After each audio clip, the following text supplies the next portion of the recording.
السلام عليكم ورحمة الله وبركاته. إن الحمد لله نحمده ونستعينه ونستغفر ونعوذ بالله من شرور أنفسنا وسيئات أعمالنا. من يهده الله فلا مضل له ومن يضلله فلا هادي له، وأشهد أن لا إله إلا الله وحده لا شريك له، وأشهد أن محمدا عبده ورسوله. أما بعد، رب اشرح لي صدري ويسر لي أمري واحلل عقدة من لساني يفقهوا قولي رب زدني علما رب زدني علما। সম্মানিত দর্শকবৃন্দ,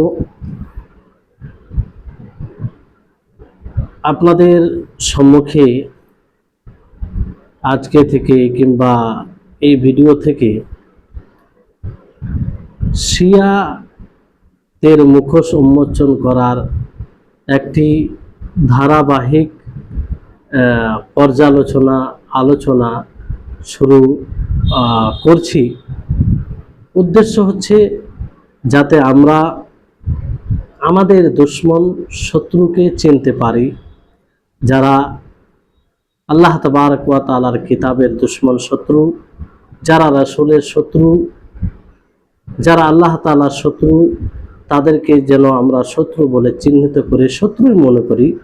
আল্লাহ তাবারক ওয়া তাআলা যেমন বলেন, হুমুল আদু ফাহদারহুম, যে তারা শত্রু, যারা শত্রু সে শত্রু থেকে সতর্ক থাকো। তাহলে শত্রুকে শত্রু বলে জানতে হবে, শত্রুকে শত্রু মনে করতে হবে, তাহলে আমরা তা থেকে সতর্ক থাকতে পারবো, নচেত সম্ভব নয়। এই জন্য অনেক সময় আমরা শত্রুকে শত্রু বলে জানি না, ফলে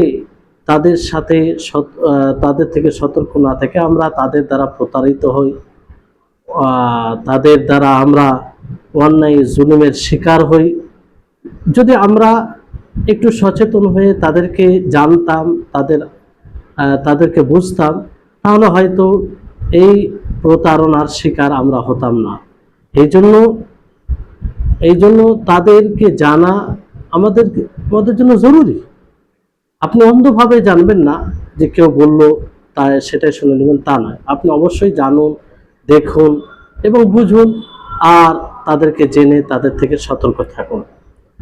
বর্তমান সময়ে এমন আমরা ফিতনার সময় অতিবাহিত করছি যে আমরা শত্রুকে বন্ধুতে পরিণত করেছি এবং বন্ধুকে শত্রুতে পরিণত করেছি। আপনি শত্রুদের সাথে যে আগে বেড়ে খারাপ আচরণ করবেন, আগে বেড়ে আপনি তাদের উপরে অন্যায় করবেন, তা নয়, এটাও শরীয়তের শিক্ষা নয়। তবে আপনি শত্রুকে যখন শত্রু বলে জানবেন, কমসে কম তাদের প্রতারণা থেকে, তাদের ধোঁকা থেকে, তাদের ক্ষতি থেকে, তাদের অনিষ্ট থেকে আপনি বেঁচে থাকতে পারবেন। যাদেরকে আমরা বন্ধু বানিয়ে রেখেছেন, কিংবা যাদেরকে আমরা মুসলিমদের মাসিহা মনে করি, মুসলিমদের প্রতিনিধি মনে করি, কিংবা মুসলিমদের বড় সহযোগী মনে করি, তারা আসলে মুসলিমদের শত্রু, তারা আসলে ইসলামের শত্রু, তারা আসলে কোরআনের শত্রু, তারা আসলে আল্লাহর শত্রু, আমরা হয়তো জানি না।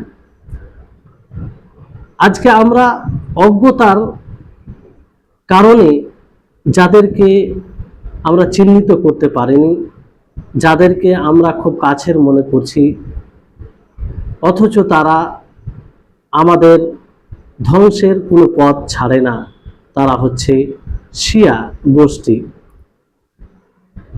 এদের ব্যাপারে ইনশাআল্লাহ আমরা জানব। লম্বা আলোচনা করা যেতে পারে, কিন্তু আমরা ছোট ছোট পয়েন্ট করে তাদের বিষয়ে জানার চেষ্টা করব। যে শিয়াদের মধ্যে একটি দল আছে রাফিজি, বেশিরভাগ এটাই পাওয়া যায়, আলোচনায় আসবে ইনশাআল্লাহ। যে রাফিজি, এরা হচ্ছে একদম কট্টর, আর এদের মধ্যে বিভ্রান্তিকর অনেক বিষয় রয়েছে। এই রাফিজির প্রতিষ্ঠাতা হচ্ছে আব্দুল্লাহ ইবনে সাবা নামক এক ব্যক্তি, যে মুনাফিক ছিল, আসলে সে ইহুদি ছিল। আব্দুল্লাহ ইবনে সাবা মুনাফিক, সে ইহুদি ছিল। সে ইসলাম এবং মুসলিমদের ক্ষতি করার জন্য ইসলামের মুখোশ পড়ে ছিল, যাতে তাকে মানুষ চিনতে না পারে, তাকে মুসলিম মনে করে। আর ইসলামের মুখোশ পড়ে সেই ইসলামের যতটা ক্ষতি করা তার দ্বারা সম্ভব ছিল সে ক্ষতি করেছে। যেমন ধরুন ওসমান রাদিয়াল্লাহু তাআলা আনহুর হত্যা, জামালের যুদ্ধ, সিফফিনের যুদ্ধ, যে দুই যুদ্ধে অনেক সাহাবাগুলো শহীদ হয়েছিলেন, আলী রাদিয়াল্লাহু তাআলা আনহুর শাহাদাত, তারপর হোসাইন রাদিয়াল্লাহু তাআলা আনহুর শাহাদাত, এই সমস্ত কিছু তাদেরই ষড়যন্ত্রের একটা ফলাফল ছিল, তাদেরই সংগঠিত পরিকল্পনার একটা ফল ছিল, তাদেরই এগুলো কুচক্র ছিল, যার ফলে এই ন্যাক্কারজনক ঘটনাগুলো ঘটেছিল, যেখানে বড় বড় সাহাবিকে হত্যার সম্মুখীন, শাহাদাতের সম্মুখীন হতে হয়েছিল। বর্তমান সময়ে যারা রাফিজি রয়েছে, সে শিয়াদের মধ্যেই যারা রাফিজি, তারাও সেই আব্দুল্লাহ ইবনে সাবারি পদাঙ্ক অনুসরণ করে, তাদেরই পথে চলে, এবং তারাও ইসলাম এবং মুসলিমকে ক্ষতি করার যতদূর সম্ভব হয় তারা ক্ষতি করেছে এবং তারা করতেই আছে, আর সেই প্রচেষ্টায় তারা লেগে আছে। আর এটা স্বাভাবিক বিষয়, কারণ তাদের যখন আপনি আকীদা জানবেন, তাদের চিন্তা ভাবনা জানবেন, তো আপনি বুঝতে পারবেন যে এগুলো করা তাদের মৌলিক বিষয়। সুন্নিদেরকে হত্যা করা, যারা সঠিক ইসলামকে বাস্তবায়ন করে, যারা প্রকৃত আল্লাহ এবং তার রাসূলের অনুগত্যকারী কিংবা আত্মসমর্পণকারী, তাদেরকে ক্ষতিগ্রস্ত করা, তাদেরকে হত্যা করা, তাদের উপরে জুলুম করা, এটা তাদের আকীদা এবং তাদের চিন্তা ভাবনার একটা মৌলিক বিষয়। এটা সহজে আপনি বুঝতে পারবেন। এটা ব্যাপারে যে আমাদের বর্তমান সময়ের একজন বড় আলেমে দ্বীন শেখ আব্দুর রহমান আশ-শাতরি রাহিমাহুল্লাহ, না হাফিজাহুল্লাহ, তিনি এখনো জীবিত আছে আলহামদুলিল্লাহ, আল্লাহ তাআলা উনকো জাযায়ে খায়ের দান করুন। তিনি রাফিজির যে শিয়া, যে রাফিজি শিয়া, তাদের যে গ্রহণযোগ্য কিতাব রয়েছে, সেই কিতাবগুলো তিনি গভীরভাবে মোতালা করে, স্টাডি করে, তাদের বিষয়গুলো তিনি নিয়ে একটি কিতাব লিখেছেন, একটি বই রচনা করেছেন, যে বইয়ে তাদের আকীদা, তাদের চিন্তা ভাবনা লিখেছে। আর তাতে যে তারা আসলে ইসলাম শত্রু, তারা আসলে আল্লাহর কোরআনের শত্রু, তারা আসলে নবীর শত্রু, সেটা স্পষ্ট করেছেন। তিনি সেটা স্পষ্ট করেছেন। তো সেই কিতাব থেকেই ডক্টর ওয়াসিম আল মুহাম্মদি হাফিজাহুল্লাহ, যিনি সৌদি আরবের কোনো এক ইউনিভার্সিটির প্রফেসর রয়েছেন, একজন ভালো আলেমে দ্বীন, বর্তমান সময়ে ওনার লেখনী খুব জনপ্রিয় হয়ে পড়েছে, উর্দু তিনি লেখেন। তিনি ওই আব্দুর রহমান আশ-শাতরি তিনার বই থেকেই এই বইটি লিখেছেন, যে বইটি সামনে রেখে আমি আপনাদের সামনে আলোচনা করছি। এই যে বইটি, অবশ্যই যিনারা উর্দু ভাষী এই বইটি পড়ার চেষ্টা করবেন। এই বইয়ে তাদের আসল মুখোশ উন্মোচন করেছেন তিনি। এই বইয়ে পড়ে আপনি খুব সহজেই বুঝতে পারবেন যে তারা কতটা ইসলাম শত্রু, তারা কতটা মুসলিম বিদ্বেষী, এবং তাদের মধ্যে কিরূপ শত্রুতা রয়েছে, তারা কতটা মুসলিমদের জন্য ক্ষতিগ্রস্ত, আপনি মুসলিমদের জন্য ক্ষতিকারক, আপনি সহজে বুঝতে পারবেন। এই বইটি আপনি দেখতে পারেন যে রাফিজিও কি কাহানি, খুব বইটি খুবই উপকারী, একদম খুব কম সংক্ষিপ্তভাবে একদম পুরো সারাংশ তুলে ধরেছেন। তো ওই বই থেকে পয়েন্টের আকারে আপনাদের সামনে ছোট ছোট ভিডিও করে আপনাদেরকে বলার চেষ্টা করব, যাতে আমরা তাদের আসল রূপ, আসল চেহারা আমরা বুঝতে পারি। এখানে একটি বিষয় সুস্পষ্ট করা জরুরি মনে করি, যে শিয়াদের যে আকীদা, তাদের আকীদা যে ইসনা আশারি একটা ফিরকা, সেই ফিরকার আকীদা বেশি। আর সেই ইসনা আশারি যে আকীদা চিন্তা ভাবনা, সেই আকীদাই আজকের বর্তমান যে রাফিজি শিয়া আছে তাদের মধ্যে বিদ্যমান। আর সেটাই তারা প্রতিনিধি করে, মানে সেই আকীদা অনুযায়ী তারা চলে, সেই আকীদা অনুযায়ী তারা তাদের মতো দিনকে প্রচার প্রসার করে। এজন্য দেখবেন যে বর্তমান সময়ে ইরান যে হুকুমত রয়েছে, ইরান যে একটি দেশ রয়েছে, সেই পুরো ইরান ইসনা আশারি যে ফিরকা রয়েছে, এবং ইসনা আশারি ফিরকা, নাস্তিক, তারপরে মাজুসি, এগুলোর কন্ট্রোলে তারা রয়েছে। পুরো ইরান হুকুমত রাজত্ব।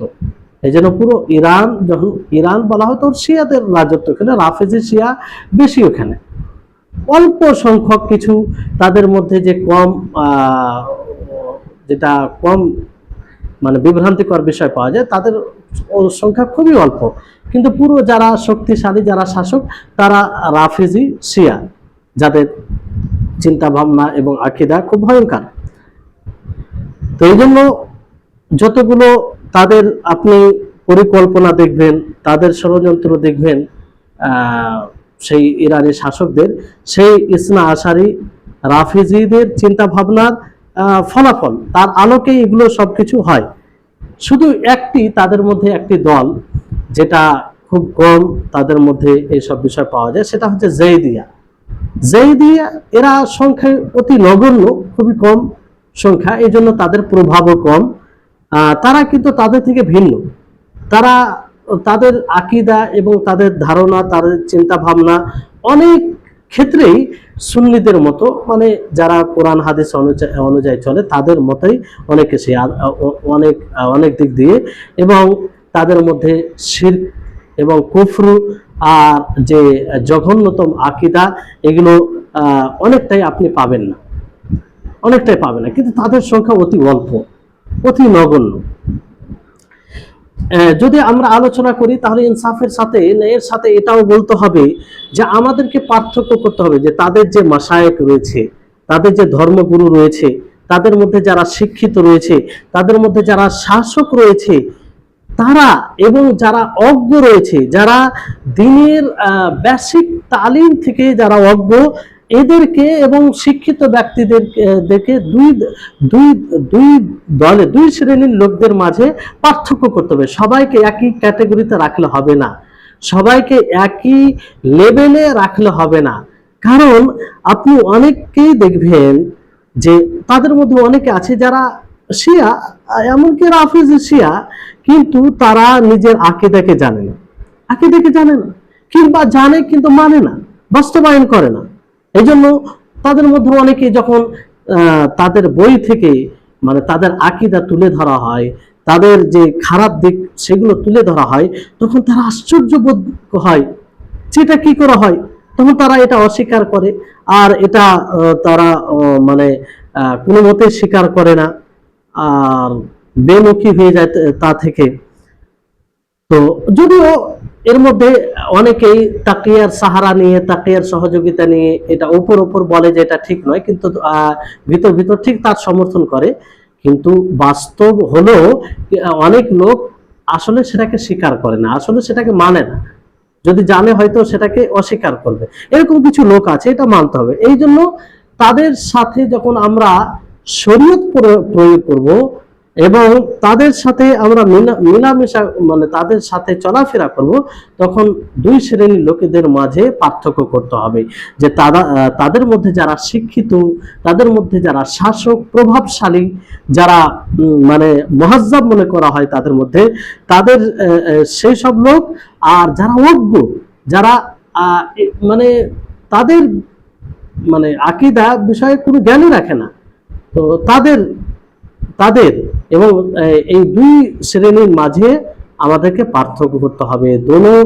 দুই শ্রেণীর লোককে এক করলে হবে না, দুই শ্রেণীর লোককে একই রকম হুকুমে রাখলে হবে না। কারণ একজন জানে আর একজন জানে না, না জানার ফলে হয়তো আছে, এরকমটাও হতে পারে। তবে প্রত্যেকটা মাযহাবের মূল মানে তাদের মাযহাব, তারা যে মাযহাবে আছে, সেই তাদের শিয়াপন্থী শিয়া এতে আছে, তাদের যে আকীদা রয়েছে তার উপর প্রতিষ্ঠিত, এটা মানতে হবে, এটা মানতে হবে। আর তার প্রতিনিধি করে সেই মাযহাবের যারা বিদ্বান রয়েছে, যারা শিক্ষিত রয়েছে, যারা শাসক রয়েছে এবং যাদের প্রভাব শক্তি রয়েছে, তারা তার প্রতিনিধি করে, সেটার প্রচার প্রসার করে আর সেটারই অনুগত্য করে।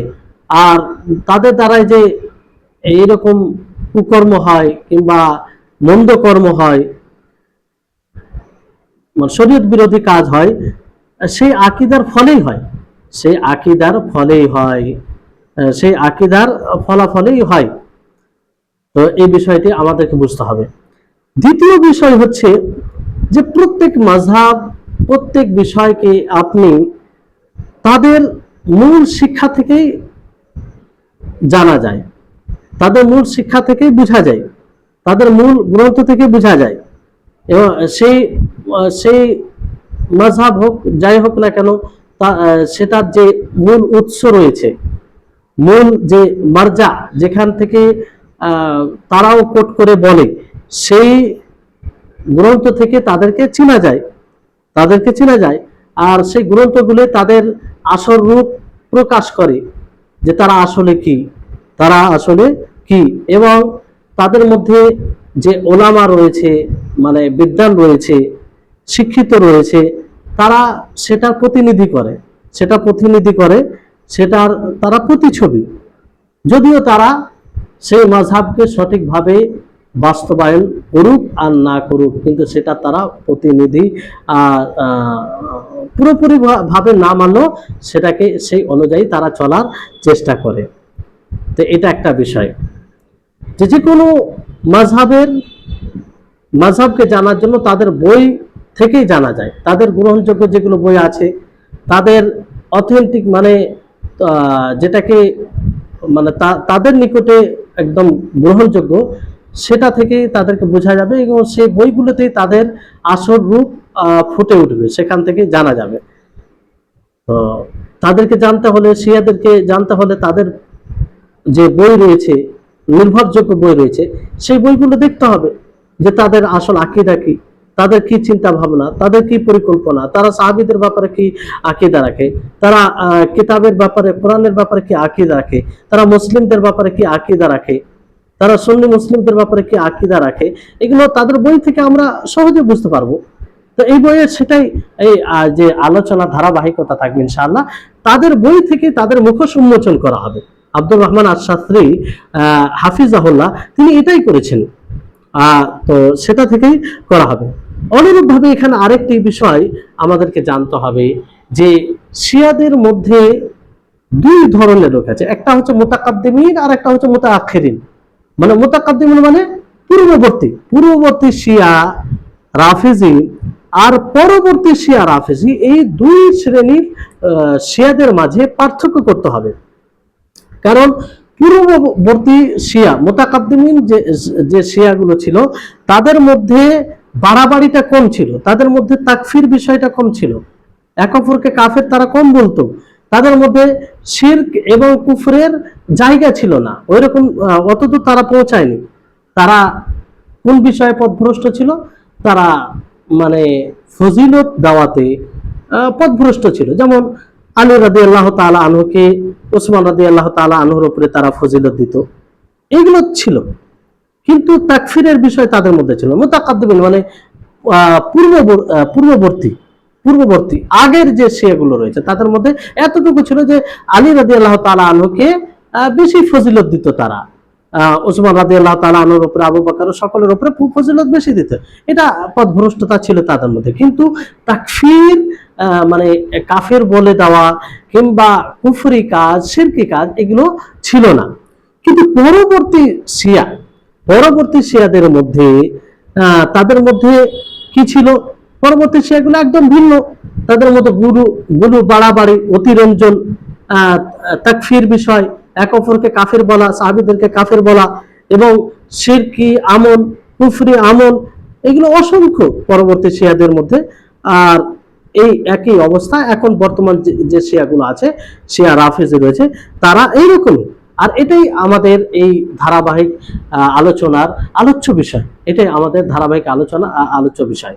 তাহলে দুটোকে তো এক করা যায় না, আমরা দুটোর উপরে একই হুকুম লাগু করতে পারি না। যেগুলো আগের শিয়া ছিল তারা এতটা জঘন্য ছিল না, এতটা তারা নিম্ন ছিল না, এতটা তারা ক্ষতিকারক ছিল না, কিন্তু বর্তমান শিয়া যারা কিংবা পরে যারা এসেছে তারা খুব ক্ষতিকর। তো দুটোর উপরে একই হুকুম নাই, তো দুটোর মধ্যে পার্থক্য করা জরুরি। উপমহাদেশে যে শিয়াগুলো পাওয়া যায়, সেটা আমলের দিক দিয়ে বলেন, ইলমের দিক দিয়ে বলেন, কিংবা শুধু আমলের দিক দিয়ে বলেন, তারা সকলেই কিন্তু ইসনা আশারি যে ফিরকা, একটা জঘন্যতম ফিরকা তাদের মধ্যে, সেই আকীদারই তারা অনুসরণকারী, সেই আকীদারই তত্ত্ববোধন, সেই আকীদারই তারা কি করে প্রতিনিধি করে, সেই আকীদারই প্রচার প্রসার করে। যদিও অনেক সময় তাদের মধ্যে অনেকেই তাকিয়ার সহযোগিতায় সেটা প্রকাশ করে না, তাকিয়া একটা তাদের নিকটে গুরুত্বপূর্ণ একটি আকীদা, যেটা ইনশাআল্লাহ আমরা ধারাবাহিক আলোচনায় জানবো, সেটা জানার চেষ্টা করব। তাকিয়ার সহযোগিতা নিয়ে তারা বড় বড় ক্রাইম, বড় বড় অন্যায় জুলুম করে, আর মানুষ এই ধোকায় পড়ে যায়। কারণ বাইরে এক আর ভিতরে এক, বাইরে আপনাকে ভালোবাসা দিবে, ভিতরে আপনার ক্ষতি করার চেষ্টা করবে, আর এটাকে তারা দিনের অংশ ভাবে। ইনশাআল্লাহ তারা আলোচনা আসবে।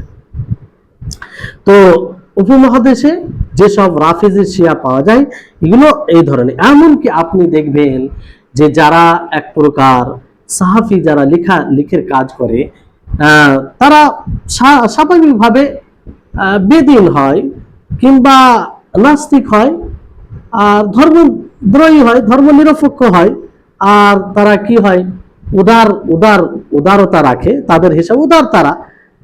তো তাদের তো উদার, যেমন তারা একদম কারো সাপোর্টে থাকা উচিত ছিল না তাদের, কিন্তু তারাও ইরানদের সাপোর্ট করে, প্রত্যেক কথায় ইরানপন্থীদের সাপোর্ট করে, সমর্থন করে। হ্যাঁ, এমনকি ইরানদের যে পরিকল্পনা, ইরানদের যেই পরিকল্পনা করে সেটা তারা সমর্থন করে। ইরানদের যে নৃশংস যে তাদের কর্ম রয়েছে, সেটারও তারা সমর্থন করে, তার উপরে তারা পর্দা দেয়, সেটাকে ঢেকে দেয়, সেটা উন্মোচন করে না, তারা জেনেও সেটাকে ঢেকে রাখে। তো এই হচ্ছে বিষয়, মানে তারাও তাদের দিকে এরকম হয়ে যায়। এই জন্য দেখবেন যে যারা রাফিজি পন্থী, শিয়াপন্থী মিডিয়া রয়েছে, তারা যখনই সৌদি হুকুমত এমন সরকারের সহযোগিতা করে, এমন সরকারের কোনো লিগ্যালি সহযোগিতা করে, তখন সেটাকে ভুল মানুষের সামনে ভুল করে উপস্থাপন করে, মানে সেটা ভুল, সেটা অন্যায় হয়েছে এইভাবে তারা উপস্থাপন করে। কিন্তু তার বিপরীতে দেখেন যে ইরান, সেটা সিরিয়া হোক, ইরাক হোক, লেবানন হোক, হ্যাঁ, এই দেশগুলোকে তারা হিজবুল্লাহর সাথে মিলে যে একদম সুন্নি মুসলিমদেরকে হত্যা করেছে, সুন্নি মুসলিমদেরকে একদম শেষ করে দিয়েছে। হ্যাঁ, আর এতে ইরান সশরীরে উপস্থিত, মানে তারা মানে তাদের সাথে সাপোর্টে ছিল, তাদের মানে তারা নিজেই এতে অংশগ্রহণ করেছে। তো এই ব্যাপারে শুধু তারা চুক্তি অবলম্বন করেনি, বরং এটার তারা সমর্থন করে। বর্তমান সময়ে যে মিডিয়া, শিয়াপন্থী মিডিয়া, তাদের এই অবস্থা যে এগুলোকে তারা সমর্থন করে। আর এর বিপরীতে সৌদি আরবে যখন এমন সরকারের সহযোগিতা করে, লিগালি ভাবে সেটাকে মানে সেটা তারা অন্যায় করেছে সেইভাবে মানুষের সামনে তারা উপস্থাপন করে। বুঝতে পেরেছেন? এই হচ্ছে অবস্থা। তো বলার উদ্দেশ্য হচ্ছে যে রাফিজি শিয়া আসলে এরা ইসলাম শত্রু, আর এই ইসলাম শত্রু এমনটাই তাদের মধ্যে যে তাদের রক্তে এটা মিশে গিয়েছে, তাদের রক্ততে এটা মানে চলমান। ইসলাম বিদ্বেষ, ইসলাম বিদ্বেষী, ইসলাম শত্রুতা, আল্লাহ তাআলার কোরআনের শত্রুতা তাদের রক্ততে মিশে গেছে। আর এই শত্রুতা, এই বিদ্বেষ, তাদের যে ভয়ঙ্কর আকীদা রয়েছে, তাদের যে চিন্তা ভাবনা রয়েছে, সেটারই একটা মৌলিক বিষয়। আর এই জন্যই তারা সুন্নিদের বিরুদ্ধে, প্রকৃত মুসলিমদের বিরুদ্ধে তারা এইসব অন্যায় করে, যেটা তাদের জন্য স্বাভাবিক, কারণ তাদের তো আকীদাই ওটাই। বুঝতে পারবেন, সামনে সে আকীদাগুলো তুলে ধরা হবে ইনশাআল্লাহ। তাতে স্পষ্ট হয়ে যাবে আপনাদের জন্য যে তারা ইসলাম ও মুসলিমদের জন্য কি আকীদা পোষণ করে এবং তারা কতটা ক্ষতিকারক আমাদের জন্য, ইসলামের জন্য। এই জন্য তাদের আকীদাকে জানা, তাদের চিন্তা ভাবনাকে পড়া, আর বর্তমান যে অবস্থা সেটার উপরে দৃষ্টিপাত করা, আর ইরানের যে ষড়যন্ত্র পরিকল্পনা সেটাকে দেখা, পর্যালোচনা করা, তাদের যে বর্তমান সময় অ্যাক্টিভিটি, তৎপরতা সুন্নিদের বিরুদ্ধে, প্রকৃত মুসলিমদের বিরুদ্ধে, যদি এগুলোর উপরে সঠিকভাবে দৃষ্টিপাত করা হয়, দেখা হয় নিরপেক্ষভাবে, তাহলে খুব সহজেই বোঝা যাবে, খুব সহজেই স্পষ্ট হয়ে যাবে যে তারা ইসলামের প্রতি কতটা বিদ্বেষ রাখে, তারা ইসলামের প্রতি কতটা শত্রুতা পোষণ করে, তারা ইসলামের জন্য কতটা ক্ষতিকারক, এটা খুব সহজেই বুঝতে পারবেন। আর ইনশাআল্লাহ আমরা তাদের আকীদা, তাদের যে মুখোশ, এটা আমরা তাদেরই বই থেকে জানার চেষ্টা করব। তাদের যে গ্রহণযোগ্য বই রয়েছে, তাদের যে নিকটে মুতামাদ যে বইয়ের তারাও মানে হাওয়ালা দেয়, রেফারেন্স দেয়, সেই বই থেকেই তাদের মুখোশ উন্মোচন করা হবে ইনশাআল্লাহ। আর খুব কম সময়ে করে তাদের আকীদাগুলো এক এক করে তুলে ধরা হবে। আপনাদের সকলকে বলবো যে আপনারা নিজে শুনবেন এবং অন্যদেরকে শোনার সুযোগ করবেন, অন্যদের কাছে শেয়ার করবেন, যাতে আমরা আমাদের শত্রুকে শত্রু বলে জানি। আর যখন আমরা শত্রু বলে জানবো, তাদের থেকে আমরা সতর্ক থাকব, আর তাদের প্রতারণায় প্রতারিত হব না। আল্লাহ তাআলার কাছে দোয়া করি, আল্লাহ যেন আমাদের সকলকেই সজাগ সচেতন থাকার তৌফিক দান করেন। আমরা যেন শত্রুদেরকে চিহ্নিত করে তাদের থেকে সতর্ক থাকতে পারি, আর আমরা যেন প্রকৃত ইসলামকে বাস্তবায়ন করতে পারি, প্রকৃত ইসলামের প্রতিনিধি আমরাই হতে পারি। আল্লাহ তাআলা আমাদের সকলকে সার্বিক তৌফিক দান করুন। ওয়া আখির দাওয়ানা আনিল হামদুলিল্লাহি রাব্বিল আলামিন। আসসালামু আলাইকুম ওয়া রাহমাতুল্লাহি ওয়া বারাকাতুহু।